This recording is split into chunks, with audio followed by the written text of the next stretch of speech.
And I'm excited to welcome you today on the 1st of September to the 7th session in our 2020 Classroom Management Mastery Series. Today I'm excited to focus on turning academic integrity concerns into learning opportunities. And we're going to talk in depth today about both the culture and values of Ashford University and our approach to academic integrity, in addition to some of the tools that we have available in order to help you along that journey in your classrooms. Just as a reminder today, this is a part of a year-long series in which if a faculty member watches 9 of at least 11 sessions and records their participation in a quick reflection activity and provides some quick feedback, you will get a badge at the end of the year in Classroom Management Mastery. So we're looking forward to having, we have lots of folks that are actually on their way and are well on their way to achieving it. We're going to do a check-in here in the middle of this month and let folks know on their progress as we're over the halfway point, which is really, really exciting. We've had a lot of great conversations and I'm really excited about the one today, talking about academic integrity in general. So I do want to do a super quick run of housekeeping and a plug for some of our upcoming events and news that we have coming up. Tomorrow we have another Get Center Ed session on stress-free productivity. Rocket science not required. Sounds awesome. And then we have another session for the Dog Ate My Mask, scrolling and eye rolling, promoting teen student success in online learning. Both very, very applicable and timely sessions. And then we have on Friday coming up the ADEIL conference. The call for proposals and award application deadline for that. So mark that on your calendars. Sunday, September 13th, coming up, we have the call for proposals coming up for the Site Club for the Fall 2020 Online Symposium, another deadline for calls for proposals. So mark those on your calendars. And then another for Wednesday, September 16th, we have another library webinar featuring RefWorks is the one they'll be focusing on this month. So, when we talk about academic integrity, I do want to just give, just a quick little, when you think about academic integrity or plagiarism, I'm curious to know what kind of like images come to people's mind or what they think of. But in my experience, and when I think about it, I think of something like this. I think of a student who's having a hard time, either A, they're kind of between a rock and a hard place and they're going to make potentially a poor decision, or B, they're struggling to understand exactly how to cite their sources and they're trying to figure out how to find their academic voice, and they might be struggling. So there's a couple different aspects to academic integrity like that I think in the last, especially 5 to 10 years, especially with online learning, I think that we've seen a really, really big shift in focusing on developmental opportunities. And that's really what we're here to talk about today is how can we uphold strong academic integrity standards and really support our students in achieving that. So today I wanted to give just a quick, kind of overview of what we're going to be working on. We're going to review some of the policies that we have in place and talk a little bit about the culture, that developmental and supportive culture that I'm mentioning. We're going to highlight some of the tools that we have available to us. Specifically, faculty use Turnitin when grading our written assignments, and that's a tool that is really, really powerful when interpreting academic integrity issues. And we'll give a few tips and tricks for navigating some of those. And then we're also going to discuss, how we communicate with students regarding academic integrity, and then when an I-road may be appropriate. But just to give a little bit of context, I won't bore you with my my long and winding journey, at Ashford. Some of you are familiar with it, some of you are less. But I actually spent a year of my career here about 4 years ago working in the academic integrity department here specifically. So I really do have it's near and dear to my heart. It's something I'm very, very passionate about. And I'm not saying that to say that I am an expert in it by any stretch of the imagination. But it does give me insight into the fact that it is very nuanced. It's a very complicated topic, and B, how we talk about that with students is just of the utmost importance, and how we work with them and support them through that is just so important. And that's why I am so glad today that we have a faculty member here with us from Ashford University, Dr. Michelle Warren, an associate professor from our department. Education and Liberal Arts, who I am so happy to have here since the time that I've been working in academic integrity. I think she's been here and has been one of the strongest voices that we have on our faculty side for the student advocate and for both, also upholding those standards. And she can speak to this so much better than I can. So I'm going to turn things over to her to talk a little bit about our vision of what we want academic integrity to look like here at Ashford. So Dr. Warren, please take it from here. Thank you so much, Cole. And actually my Zoom crashed, so I had to log back in. Can you make me host again, please? Absolutely. Thank you so much. Thanks so much for having a session on this really, really important topic. So I'm so happy to be here and sharing some ideas with you guys and some hopes and wishes for getting our students to think originally. Originality matters. And so let's go ahead and get started. So can you see my screen, Cole?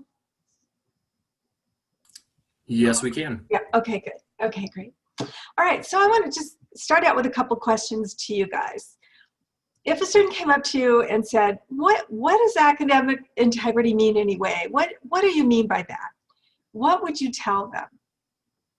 And then if a student had a high similarity score and there's no I-road process, how would you handle that? What would you do? What is your bag of tricks for something like that? So a long time ago, and for many, many years, Ashford academic integrity was all about, and let me see if my video works. Yeah, there we go. Hi, everybody. So a long time ago, Ashford integrity was all about sanctions and plagiarism. And so we just formed this kind of group, this impromptu group that started wanting to rethink the culture of academic dishonesty and kind of turning it on its head into a more positive, what is our vision? What do we really want for students in the culture of Ashford? We want academic integrity. Well, what does that mean? And we sat down and really thought hard about what is the definition of academic integrity. And when we got it in the catalog, it was such a reward for us for all our hard work that took years to get it into the catalog. There was academic dishonesty in the catalog, but academic integrity is now in the catalog. The ethical use of information, thoughts, ideas from which we build original thinking to contribute to the academic conversation. That's what we're expecting in our students. Original thinking contributing to the academic conversation. Okay, here we go. Here we go.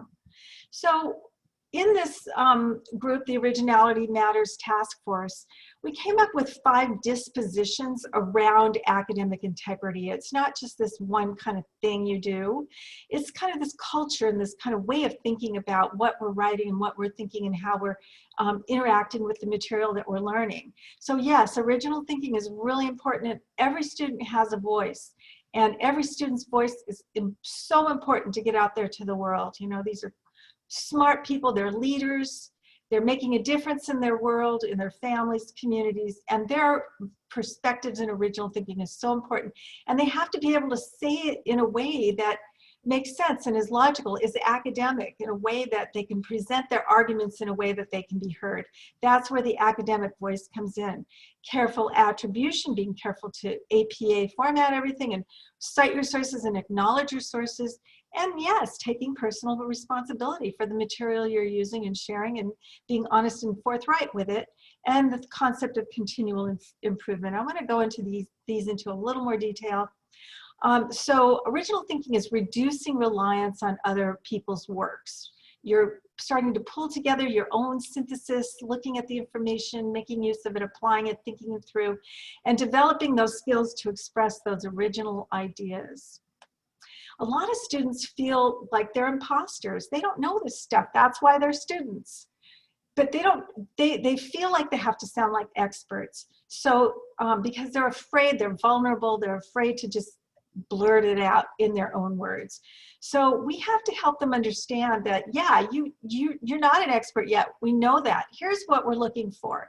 Proof that you understand what you're reading, you understand that material, and that you're synthesizing it into your own words. and that you're applying what you're learning in your own lives. So that's what we're looking for. How are you applying it? How are you making sense of those concepts and ideas? Academic voice, then that leads right into academic voice. How do we present our ideas, facts, arguments, and conclusions? They're supported by research. That's where the academic voice comes in, right? We're saying it, but we're supporting it with what other experts are saying and other sources are saying. This is in the Ashford catalog as well. Careful attribution, of course, is, has always been there, the APA formatting, but more importantly, helping them understand that it's important to acknowledge the work of other authors. We're standing on the backs and shoulders of all that research that came before us. Acknowledge it and then build off of that. So that's where the careful attribution is coming. Again, yes, you have to take responsibility or accountable for your choices and the consequences of those choices, again, in the Ashford catalog. And the continual improvement, accepting the reality that mistakes are learning opportunities. This is where we come in as faculty, this continual improvement piece. Maybe they don't got it yet, right? But how do we help them get it? So helping build on those behaviors, changing, and even allowing them to make those mistakes without criticizing, without judging. We need to get that judgment out of there. And we need to understand that mistakes are vital. Where else but the classroom is it safe to fail? There's not a lot of places where you can fail safely and learn from those mistakes. So the faculty, you play a key role in the ability to grow and improve in their writing. So these dispositions together create the culture of academic integrity. And this is our vision for Ashford. And this is our vision, and it's a partnership between students and faculty.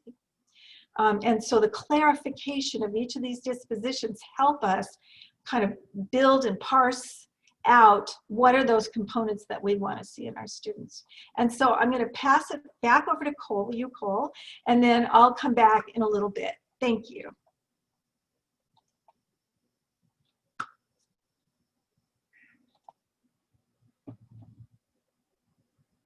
All right, thank you so much for that that setup into yeah, what just the whole world of academic integrity. It's a whole world in and of itself. But that was a great introduction to some of that and what our vision is for what we want from our faculty and for our students. So this webinar is actually very, very timely. We've tried to time out a few of our Classroom Management Mastery Series webinars along with enhancements to the classroom that we make throughout the year to help highlight those. So you may have noticed back in June, classrooms, actually we rolled out an enhancement to Waypoint to where a faculty member can submit all assignments that have been turned in for an assignment through Turnitin at once. Before that, it was a little bit painful to click on every single one and then wait, or go in and then click to the next one and then click, and then either way, it's saved. I thought about it after the last class that I taught, and I mean, it saved me at least probably a good hour. If it's a good 10 minutes to go through and click every time, it saved me a good hour, that I got back thanks to this enhancement. So I was very happy about that. There are a couple caveats that we do want to, just let folks know about with this tool. You want to make sure that you run all the papers through at a point where almost all of them have been submitted, preferably like past the due date or on Monday night or Tuesday, because if a paper is run through twice, it will just be flagged as matching itself. So you want to be aware of that you don't click and run them through more times than they need to be. But one of the really, really convenient things that I love about it is the fact that you can just push the button and then wait, and then you will get an email to your faculty email account that'll tell you when all the papers have been run through. It's just about, every time I've done it, it's about the perfect amount of time to brew a pot of coffee. So it's been really, really quick every time that I've done it. It depends on the traffic for Turnitin, but it's been a really nice enhancement that we've loved to see. But we knew with that, we're going to have even more Turnitin reports available and more faculty, who are willing to put in the time to investigate that. So we wanted to take a little bit of time to focus on academic integrity in general and the tools we have available for faculty and students. So right away, the main way that faculty access Turnitin for any written assignment is when they're in grading. You see this little button up top that says Similarity Score. And then if you click on the little drop down arrow, we're able to see a couple nice details actually right there on the grading screen, to where sometimes you can even assess if you need to take a deeper dive or not, just based on the score that you see there. You can see if the student has submitted their draft, which is always nice to know. But then it gives a breakdown of the overall score up top. But then it also breaks it down into, are those matches coming from the internet? Are they coming from, scholarly articles, or are they coming from student paper matches? Which we'll talk a little bit about why these numbers can be just a little bit misleading at first glance. And sometimes they take a little bit of a deeper dive. But I did want to mention, super quickly, sometimes one of the questions we get from faculty members is they kind of ask, they say, well, is there a threshold, or is there like a suggested number, or can I just, not take anything below 30% or something like that? And, it's really just a little bit trickier than that, honestly. We really kind of suggest trying to avoid a very specific benchmark, because all assignments are different, based on if you're working with a worksheet or a completely, written essay, those percentages are going to look different. So having just kind of a standard percentage to go by is a little bit tricky, and it really just kind of depends on knowing the assignment and getting familiar with that and what those scores look like and what looks abnormal and what might take a second look. So once we get into Turnitin, there are a couple different ways. There are two basically lenses that we can use when we're looking at written assignments. There's the document viewer, which it defaults to. It's the one down in the bottom right corner there. And then there's the text-only report. And both of them have their specific ways that they're more useful than others. I find, generally speaking, the document viewer is really nice for just a high-level overview if you want to take a quick glance. And then the text-only report offers some specific tools that I'll go into a little bit that'll really help you interpret the report a little bit more. But the document viewer keeps it in the formatted version that you see there in the bottom right. And it takes a little bit, I've noticed with Turnitin users over the years, it takes a little bit for people to get used to switching back and forth from the two views. So up in the upper left corner, you see the document view. You can switch to the text-only report down in the bottom right corner of the other one. So if we take a look at the document viewer lens that we have here in Turnitin, number one, we see over on the far right side, this is the match overview, and this is going to basically outline any matches that the student's paper is turning up for whatever reason. And we can see, like we saw on the previous screen, those are broken up between peer papers, other student papers. It's broken up between internet websites, and then scholarly publications and things like that. And it's really a pretty intuitive system. If you see a source up there on the right-hand side that you want to take a closer look at, you can easily click right on it, and it'll take you to that source. So for example, you see in this one, this was actually a worksheet that a student submitted. So it looks like a pretty high percentage when you first glance at it, but based on all so you see it looks like almost at first it matches 38% of, another student paper, but that's clearly because you can see that a lot of that language is just the match that's coming up from the language from the worksheet itself. So at first glance, it might appear a little bit alarming, but actually this is pretty standard for this assignment. So like I said, it just kind of depends from assignment to assignment. I wanted to talk just a little bit about some of the different overviews or the matches that you'll see over here. So particularly for the student papers that you see, you'll see a lot of things that are submitted to Bridgepoint. You might see some that are submitted to University of the Rockies. And typically, if you see a match that you want to take a deeper dive into, or it's a really, really large match, you can click on it, and then you can actually take a look right at the paper right there within Turnitin itself. So you can see if another student name is on the paper, or you can take a deeper dive in that way. Some older papers that you might still get a request every once in a while that you have to request a paper and it'll send an email to somebody. I still get an email for that every once in a great while, but that went out of they phased that out a few years back. So. Typically you can see all of the sources right there. And then of course, if it's a website, you can easily click right into the website and things like that.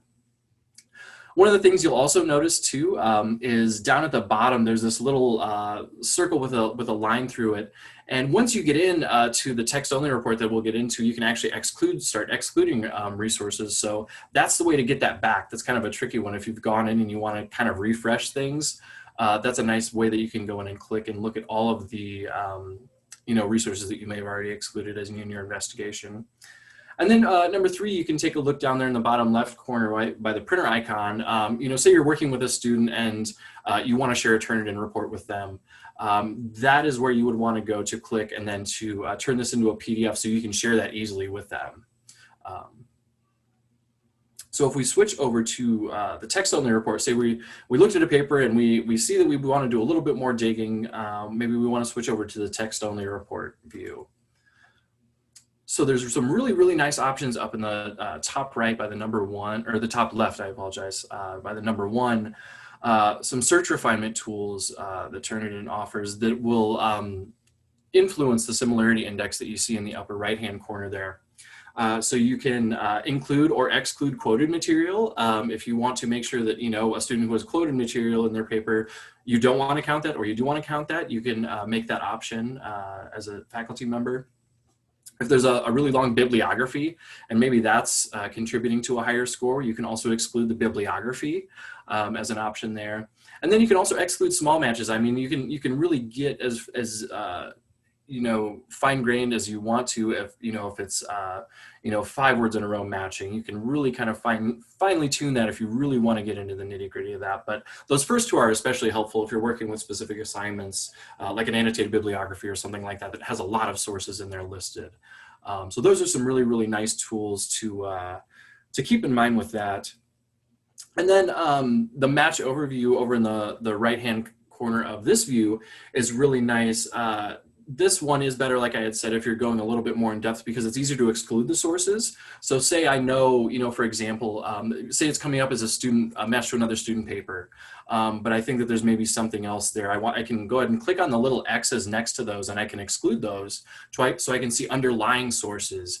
For example, that's something we see in particular with, you know, you might see something that matches another student paper. Chances are pretty good, if it's not a worksheet or a journal or something like that, that they got it from a common internet source, as opposed to them actually sharing the paper. It's probably a smaller chance that they're actually sharing an assignment from one person to another. It's more likely that they got it from an internet website, a potentially cheating website or something like that. So you can exclude resources and do a little more snooping if you want to get a little bit more in depth.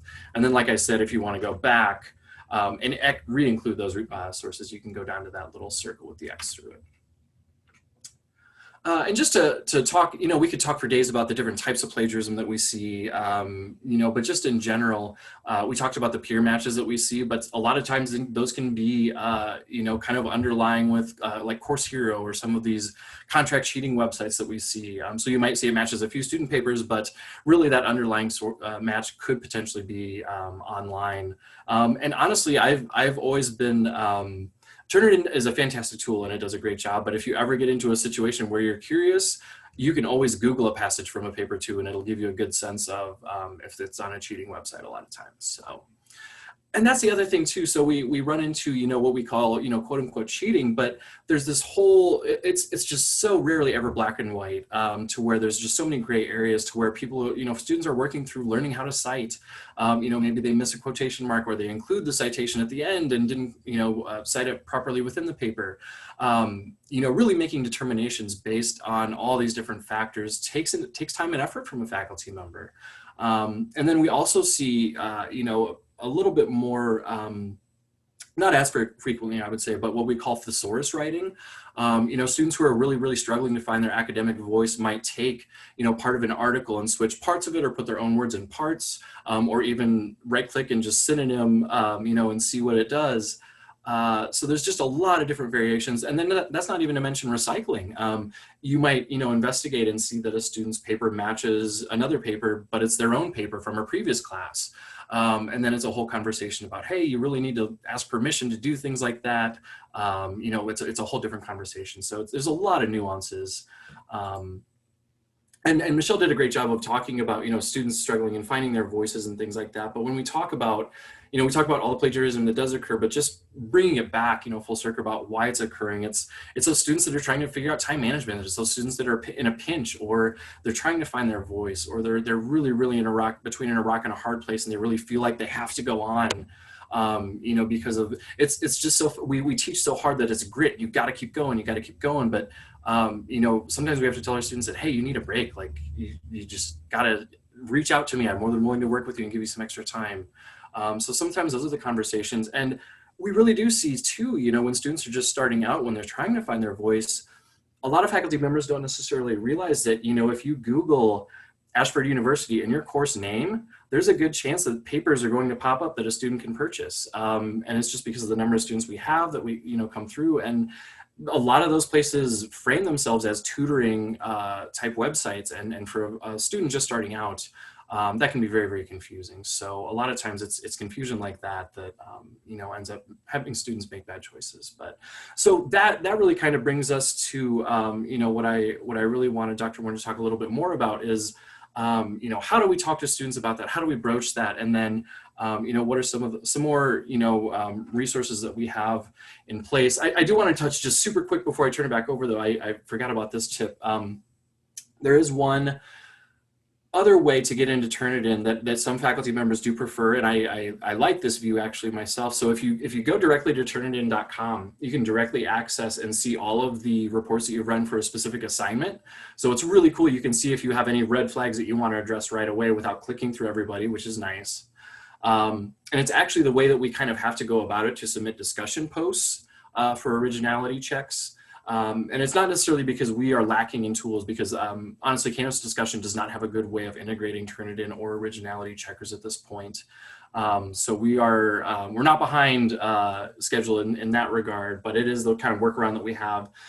So if you haven't accessed it before and you want to access your reports in that way, you just go to the website and then you go to log in, put in your faculty email account, and then choose forgot password the first time you access, and you can enter a password, and then it won't affect your other Canvas passwords or anything else like that.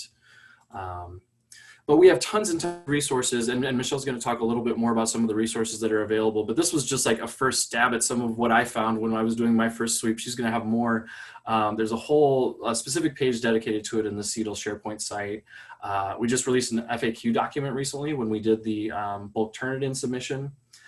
There's a course training for actually faculty going through their fourth course. There's some supplementary trainings that our NFE team has been completing lately. So all faculty going into their fourth course from here on out will be getting a very specific academic integrity training. We're going to make that available to everybody else too, because it's got some great scenarios available. We're going to get those. And then of course the Writing Center and the Student Support Center are right there in your classrooms. Those are the greatest places to direct your students. And then if you have questions about interpreting reports, your coach or consultant, and then the academic integrity team themselves are also available for questions as well. So we have lots and lots of resources, almost too many to name, and Michelle's going to name some more. So I'm going to turn things back over to her for a little bit. So thanks so much, Cole. Appreciate it. There's some, Cole, there's some really good comments in the chat that you may want to take a look at. Where'd that chat go? Come back. And maybe possibly you didn't get to answer them all in your presentation, so you might want to take a look at that. Great, thank you. Yeah, and also Ramona, where is that darn chat? I just lost it. But Ramona had a good point that as we build relationships with students, sometimes they have less of a need to cheat. Maybe they feel like they're more comfortable with the instructor and they can be more feel like they can use their own words more. I also want to back you up with a resource that Kelly Olson-Stewart just gave me today, which is accessing Turnitin directly for checking discussion posts.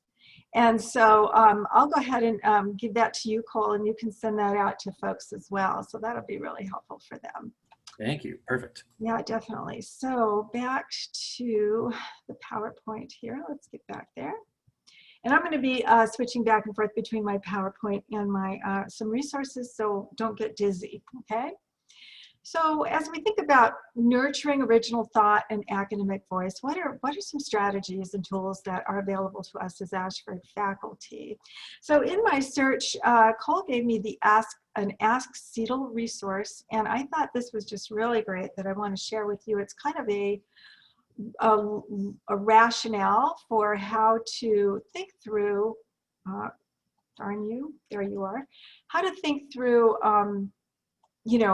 response to similarity. And another thing when I talk about the culture and shifting from a punitive perspective to more of a supportive perspective, we just want to kind of stay away from the word plagiarism. There's just so much baggage attached to that word that we want to use similarity is kind of takes away some of the charge so that students are able to listen, open up and listen a little bit more and be willing to hear what you're saying. So plagiarism, you know, try to avoid that word because it just, the doors close when you do use that word.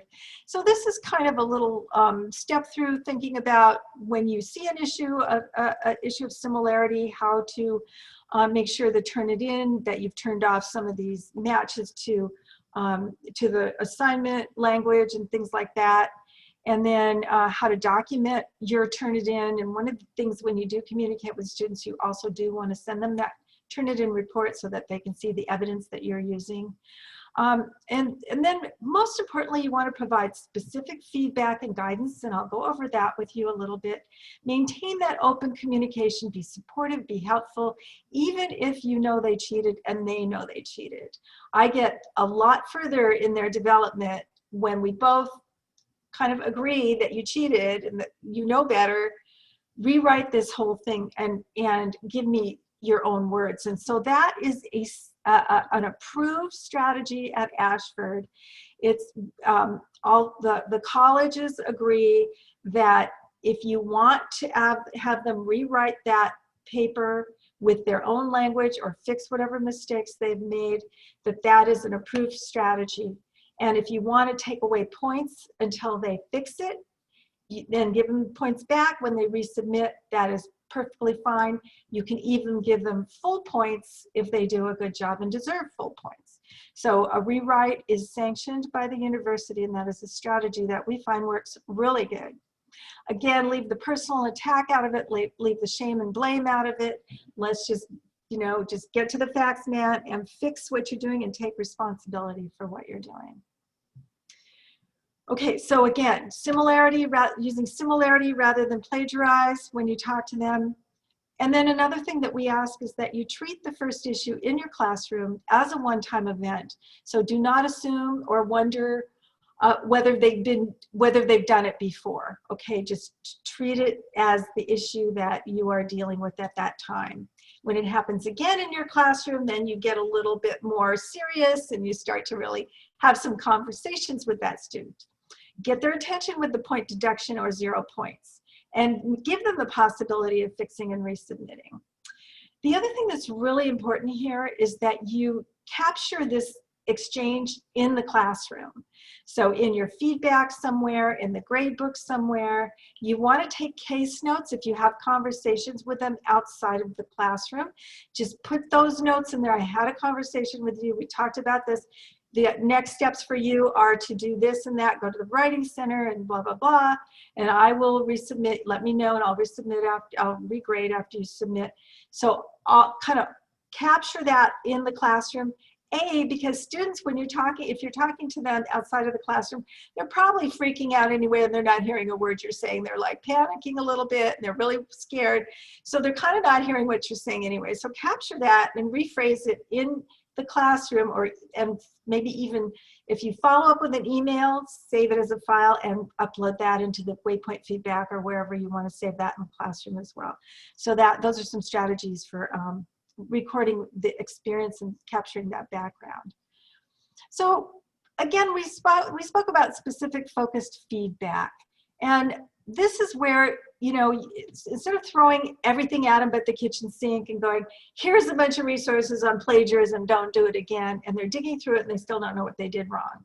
You want to focus on the most egregious errors and give them feedback specifically on those. This is a little rubric or a little kind of matrix that we designed around kind of some of the most common errors that you'll see in student work.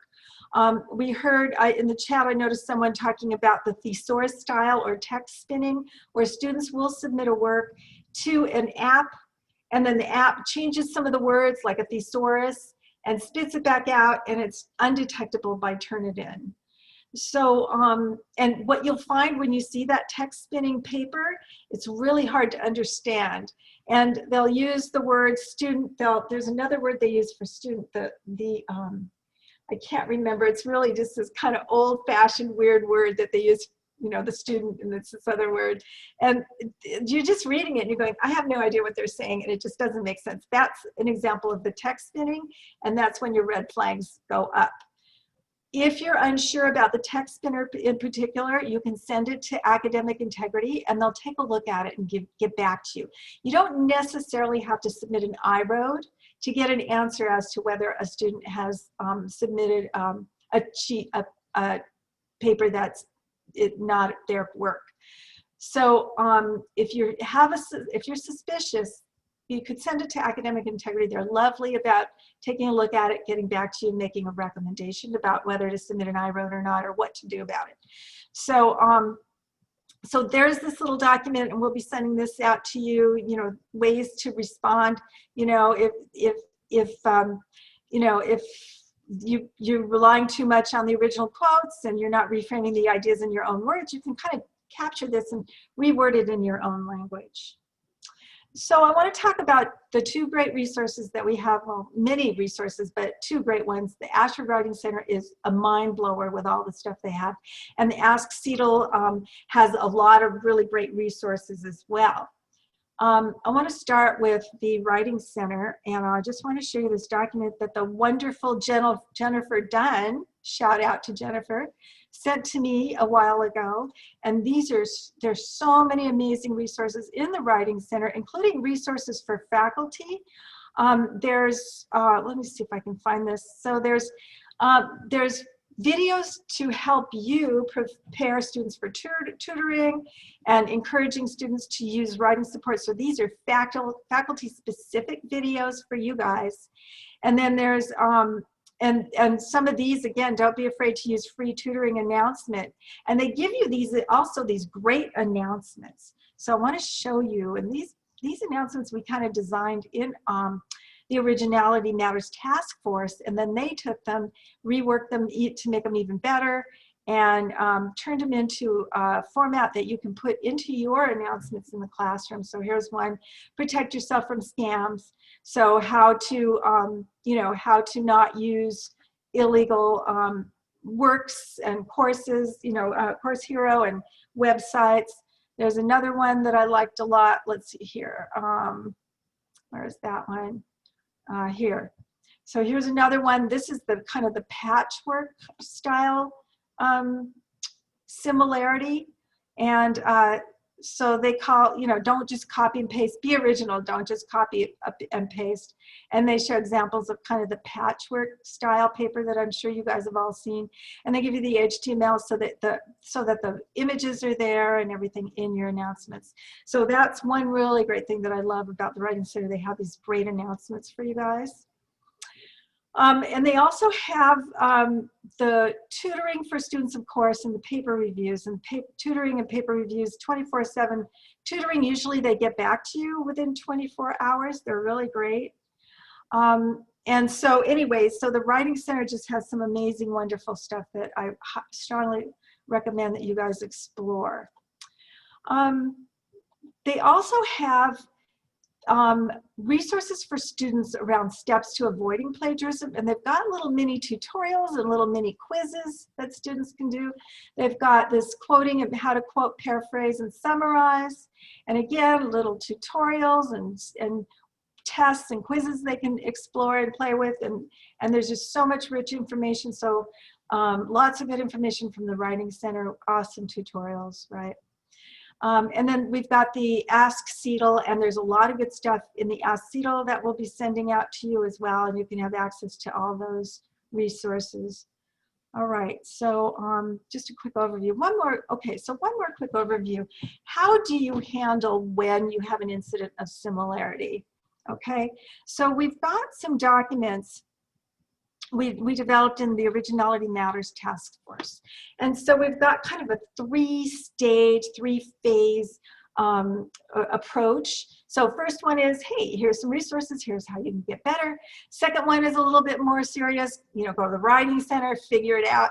And the third one is the I-road, and how do you present the I-road to a student in a way that, again, leaves the blame out of it, but then helps them understand the seriousness of what's going on, right?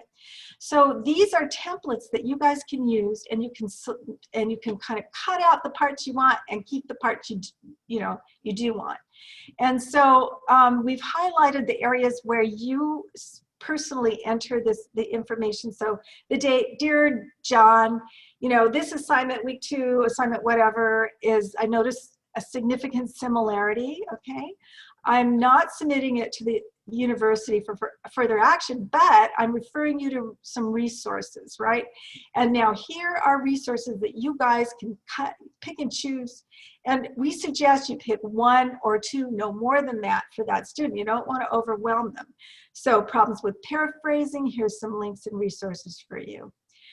And so once they've gone through these little tutorials, after doing that tutorial or that action that I'm asking you to do, that intervention, send me, I want you to complete, let's see, what is this one?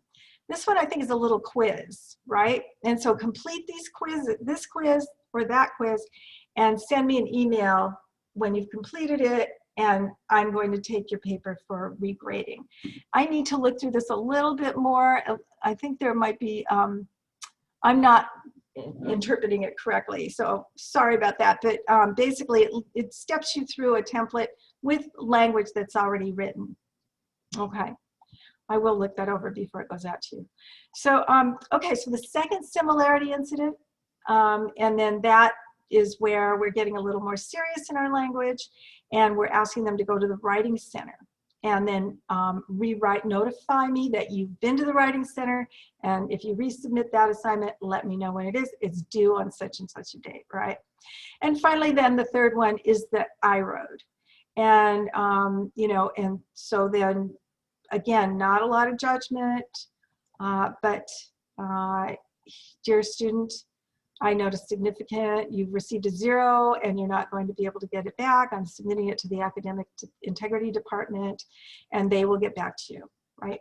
So those are kind of some 3 steps that you can take in terms of strategies for how to approach issues of similarity inside your classroom.